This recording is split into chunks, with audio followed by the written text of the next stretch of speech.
Hey y'all, this is Anna Alexander, and this is Dish About the Dish Happy Hour, where we are cruising through 1,200 plus cocktail recipes in the International Bartender's Guidebook, copyright 1996.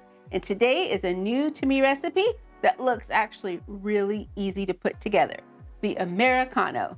So let's get to it. Start with a chilled highball glass filled with ice.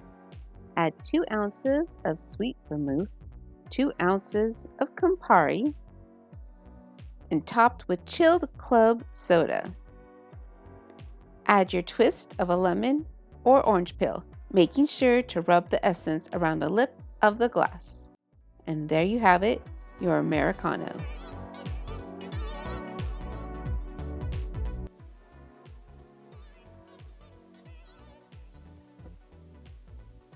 This is,